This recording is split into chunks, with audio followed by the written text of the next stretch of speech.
Hi colleagues, welcome back to the channel. We are currently busy with a video series where we are talking about why it might be tough for teams to beat Barcelona. Now in the previous video we talked about counter-attacks, and in this video we are talking about pressing, counter-pressing and defending. This has been a huge topic among Barcelona fans. But before we get into all of the tactics and the content, I want to thank you guys for subscribing to the channel. You know, I said that more of you guys are not subscribed to the channel. We got it down by 10%. Let's get it down to 50% by the end of the year. Barcelona's high pressure has been one of the most uncertain situations for Barcelona fans, where the wingers come inside and actually press the centre-backs in protection of Robert Lewandowski, who would sit deeper on the pivots along with the number 10. That is actually a situation where Barcelona fans are concerned about the space that's often left on the wings, in which the opposition can easily find their fullbacks and attack Barcelona from there. But the system will change if Barcelona are struggling and the opposition is finding space, where one of the wingers would sit back and say onto the fullback, while the other one is coming from an angle onto the goalkeeper, however cutting the passing lane out, and therefore Barcelona now will know which way the ball is going.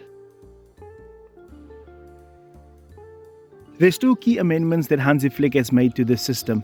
Now I get it, when our wingers press the centre-backs, we are leaving a lot of space on the wings and we can be vulnerable at times. But let us not forget, two key amendments that Flick has made is with the one winger staying back and sitting on the fullback while the other one is pressing from an angle. And also do not forget the high line that Hansi Flick is implementing. So this now means that if the opposition plays to the one flank, because that's the only space that they have now, they have to be insanely accurate. And with the switching of the play, Barcelona can actually use this as a trap, right?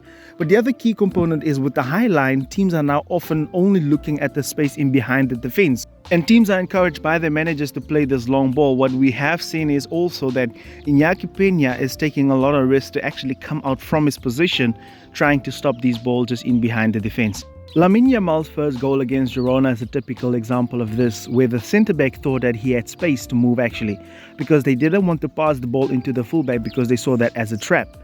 So now the opposition would have to be extremely lethal, quick with their decision making and super accurate if they do want to punish Barcelona. Because if you think about it, if they are not and we actually do turn the ball over, you're going to have Lamine Yamal, Rafinha and Robert Lewandowski, who are all in form, is ready to punish you. And if you look at Opta's data, Barcelona has a staggering 52 turnovers within 40 meters of the opposition's goal. That's 6 per game. I think it was evident that with Hansi Flick, Barcelona would have a great pressing system, but an even better gegenpressing system, because Barcelona has made a staggering 43 ball recoveries, with only Rayo Vallecano, Real Madrid, Sevilla and Atletico Madrid having more recoveries than Barca. However, Barcelona has had 67% possession, which is 7% more than Real Madrid, who is in second place. So the gegenpressing is just astonishing this season. Barca's highline, I think, has been the main talking point among fans, as there are a little bit of, how can I say, anxiety or anxiousness on this half line, where teams are constantly looking to express or exploit the space just in behind Barcelona's highline.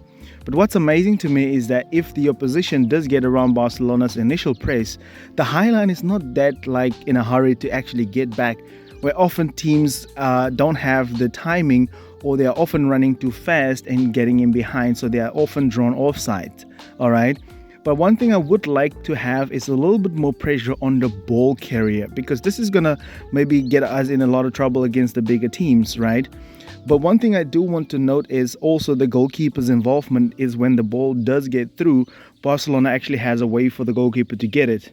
But I think the real issue lies in the fact that the fullbacks of Barcelona are really advanced, and the opposition can really take some advantage off of that. And we saw that against Osasuna, right? And Jules often struggles to get back. But this highline for now is obviously working, with 61 offsides drawn, sitting at the top of the table. But like I said, the issue here is the advancing of the fullbacks, right? And we've already seen that Jules for the last 2 games have been taking a deeper position, because at Osasuna you saw that they were targeting that right side and left side much more than they went through the center. Most of their touches was also on the wings for Osasuna, right? But I think the main problem comes from the fact that Kunde and Balde are so advanced, they have to run all the way back. Now, I would like to disagree with you. Brian Zaragoza didn't beat the offside trap. He actually was played in behind because Kunde was so advanced. Barcelona was actually in possession, right? But like most people are talking about, the Highline is being exploited. No. Those goals came from the fact that we had the ball and we lost it, right? Not when we was defending. And obviously, if you think about this foul, that wasn't even taking into consideration, right? So it's not the fact that we were defending, our Highline was being exploited. No, we were in possession and then they played the ball in behind the fullbacks, and that's the biggest problem I think Barcelona is currently having, right? So yeah, and all the other goals from Osasuna was brilliant goals, right? It's not the offside line. But as always, guys, please let me know, what do you think about all of this, the tactics, the Highline in particular, because you guys seem to have a lot to say about that Highline, a lot of division among fans. Do you think Barcelona should defend a little bit deeper, or do you think that the Highline is working at the moment? Let me know down in the comment section. And as always, guys, please do subscribe to the channel. It's going to help us a lot to get this family to grow bigger. We upload weekly Barcelona content only, and only on the tactical side. If you're a Barca fan, I know that you will love this channel. Goodbye.